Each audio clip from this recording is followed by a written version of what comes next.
Hi, boys and girls. It's me, Mrs. Wilder, and today is Tuesday, May 12th, 2020, and we are reading Maniac Magee by Jerry Spinelli, and we're starting in chapter 10 today, so let's get started.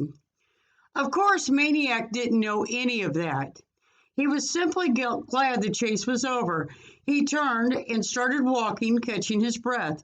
East Chestnut, East Marshall, Green Street, Arch Street. He had been around here before. The first day with a girl named Amanda, other days jogging through, but this was Saturday, not a school day, and there was something different about the streets. Kids all over.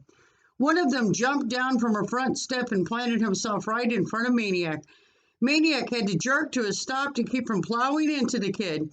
Even so, their noses were practically touching.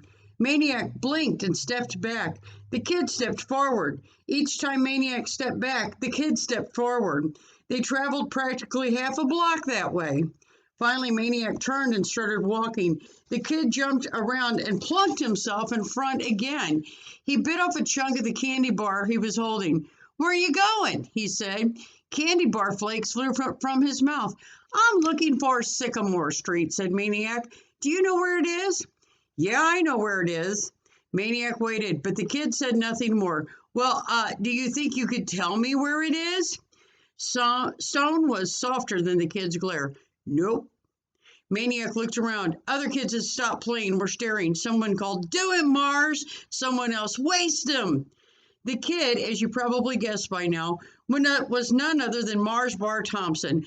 Mars Bar heard the calls and the stone got harder. Then suddenly he stopped glaring. Suddenly he was smiling. He held up the candy bar an inch from Maniac's lips. "Want a bite?" Maniac couldn't figure. "Yeah, sure." "Yeah, go ahead, take a bite." Maniac shrugged, took the Mars bar, bit off a chunk, and handed it back. "Thanks." Dead silence along the street. The kid had done the unthinkable. He had chomped on one of Mars' own bars. Not only that, but white kids just didn't put their mouths where black kids had had theirs, be it soda bottles, spoons, or candy bars. And the kid hadn't gone for the usual end. He had chomped right over Mars Bar's own bite marks. Mars Bar was confused. Who was this kid? What was this kid? As usual, when Mars Bar got confused, he got mad. He thumped Maniac in the chest. You think you bad or something?" Maniac, who is now twice as confused as Mars Bar, blinked. "Huh? You think you come down here and be bad? That what you think?" Mars Bar was practically shouting now. "No," said Maniac. "I don't think I'm bad. I'm not saying I'm an angel either. Not even real good. Somewhere in between, I guess." Mars Bar jammed his arms downward, stuck out his chin, sneered. "Am I bad?" Maniac was befuddled. "I don't know. One minute you're yelling at me, and the next minute you're giving me a bite of your candy bar." The chin jutted out more. "Tell me I'm bad." Maniac didn't answer. Flies stopped buzzing. "I said tell me I'm bad." Maniac blinked, shrugged, sighed. "It's none of my business if you're bad. Let your mother or father tell you." Now it was Mars Bar doing the blinking, stepping back, trying to sort things out. After a while, he looked down. "What's that?" Before Maniac answered, "A book." Mars Bar had snatched it from his hand. "This ain't yours," he said. He flipped through some pages. "Looks like mine. It's somebody else's."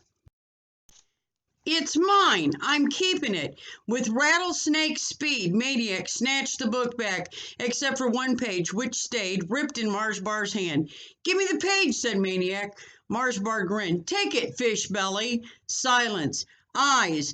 The flies were waiting. East End vultures. Suddenly, neither kid could see the other because a broom came down like a straw curtain between their faces, and a voice said, "I'll take that." It was a lady from the nearest house, out to sweep her steps. She lowered the broom, but kept it between them. "Better yet," she said to Mars Bar, "just give it back to him." Mars Bar glared at her. There wasn't an 11-year-old in the East End who could stand up to Mars Bar's glare. In the West End, even high schoolers were known to crumble under the glare. To old ladies on both sides of Hector Street, it was all but fatal. And when Mars Bar stepped off a curb and combined the glare with his super slow dip stride slump shuffle, well, it was said he could back up traffic all the way to Bridgeport while he took 10 minutes across the street. But not this time. This time Marge Bar was up against an East End lady in her prime, and she was matching him eyeball for eyeball. And when it was over, only one glare was left standing, and it wasn't Marge Bar's. Marge Bar handed back the torn page, but not before he crumpled it into a ball. The broom pushed him away, turned him around, and swept him up the street. The lady looked down at Maniac. A little of a glare lingered in her eyes. You better get on, boy, where you belong. I can't be following you around. I got things to do. Maniac just stood there a minute. There was something he felt like doing, and maybe he would have, but the lady turned and went back inside her house and shut the door, so he walked away. Chapter 11. Now what? Maniac uncrumpled the page, flattened it out as best as he could. How could he return the book to Amanda in this condition? He couldn't, but he had to. It was hers. Judging from that morning, she was pretty finicky about her books. What would make her madder? To not get the book back at all, or to get it back with a page ripped out? Maniac cringed at both prospects. He wandered around the East End, jogging slowly, in no hurry now to find 728 Sycamore Street. He was passing a vacant lot when he heard an all too familiar voice. Hey, Fishbelly! He stopped, turned. This time Marge Bar wasn't alone. A handful of other kids trailed him down the sidewalk. Maniac waited. Coming up to him, Marge Bar said, Where are you running, boy? Nowhere. You running from us? You afraid? No, I just like to run. You want to run? Marge Bar grinned. Go ahead. We'll give you a head start. Maniac grinned back. No, thanks. Marge Bar held out his hand. Give me my book. Maniac shook his head. Marge Bar glared. Give me it. Maniac shook his head. Marge Bar reached for it. Maniac pulled it away. They moved in on him now. They backed him up. Some high schoolers were playing basketball up the street, but they weren't noticing. And there wasn't a broom-swinging lady in sight. Maniac felt a hard flatness against his back. Suddenly, his world was very small and very simple. A brick wall behind him, a row of scowling faces in front of him. He clutched the book with both hands. The faces were closing in. A voice called, That you, Jeffrey? The faces parted. At the curb was a girl on a bike, Amanda. She hoisted the bike to the sidewalk and walked it over. She looked at the book at the torn page. Who ripped my book? Marge Bar pointed at Maniac. He did. Amanda knew better. You ripped my book. Marge Bar's eyes went big as headlights. I did not. You did. You lie. I didn't. You did. She let the bike fall to Maniac. She grabbed the book and started kicking Marge Bar in his beloved sneakers. I got a little brother and a little sister that crayon over all my books, and I got a dog that eats them and poops on them, and that's just inside my own family. And I'm not going to have nobody else messing with my books, you understand? By then, Marge Bar was hauling on up the street past the basketball players who were rolling on the asphalt with laughter. Amanda took the torn page from Maniac. To her, it was the broken wing of a bird, a pet out in the rain. She turned misty eyes to Maniac. It's one of my favorite pages. Maniac smiled. We can fix it. The way he said it, she believed. Want to come to my house, she said. Sure, he said. Let's try to get through chapter 12. When they walked in, Amanda's mother was busy with her usual tools, a yellow plastic bucket and a sponge. She was scrubbing purple crayon off the TV screen. Mom, said Amanda, this is Jeffrey. She whispered, what's your last name? He whispered, McGee. She said, McGee. Mrs. Bill held up a hand, said, hold it, and went on scrubbing. When she finally finished, she straightened up, turned and said, now what? Mom, this is Jeffrey McGee. You know. Amanda was hardly finished when Maniac zipped across the room and stuck out his hand.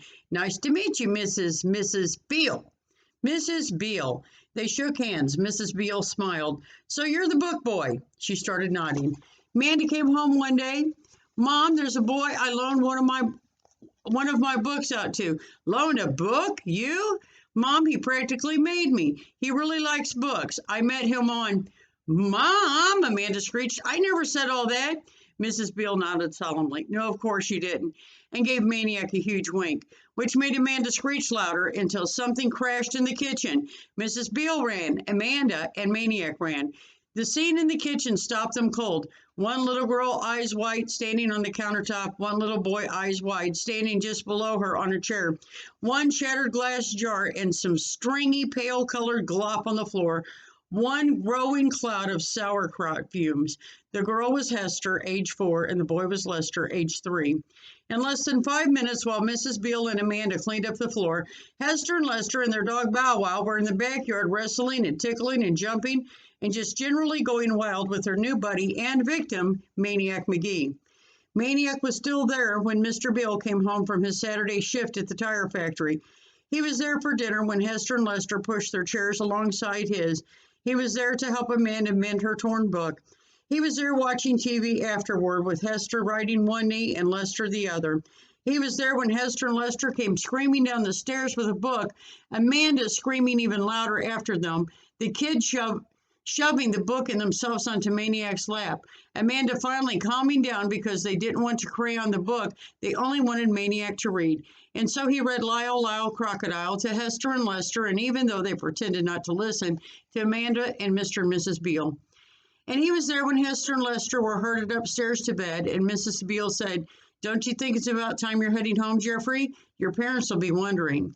So Maniac, wanting to say something but not knowing how, got into the car for Mr. Beale to drive him home.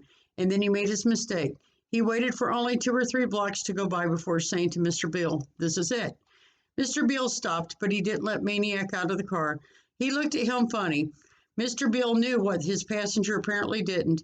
East End was East End, and West End was West End. And the house this white lad was pointing to was filled with black people, just like every other house on up to Hector Street. Mr. Beale pointed this out to Maniac. Maniac's lips started to quiver, and right there, with the car idling in the middle of the street, Maniac told him that he didn't really have a home unless you counted the deer shed at the zoo. Mr. Beale made a U-turn right there and headed back. Only Mrs. Beale was still downstairs when they walked into the house. She listened to no more than 10 seconds worth of Mr. Beale's explanation before saying to Maniac, "You're staying here." Not long after, Maniac was lying in Amanda's bed, Amanda having been carried over to Hester and Lester's room, where she often slept anyway. Before Maniac could go to sleep, however, there was something he had to do. He flipped off the covers and went downstairs. Before the puzzled faces of Mr. and Mrs. Beale, he opened the front door and looked at the 3 cast-iron digits nailed to the door frame, 728. He kept staring at them, smiling. Then he closed the door, said a cheerful good night, and went to bed. Maniac Magee finally had an address. Okay, boys and girls, that's chapters 10, 11, and 12 of Maniac Magee. I'll see you on Zoom. Have a good day.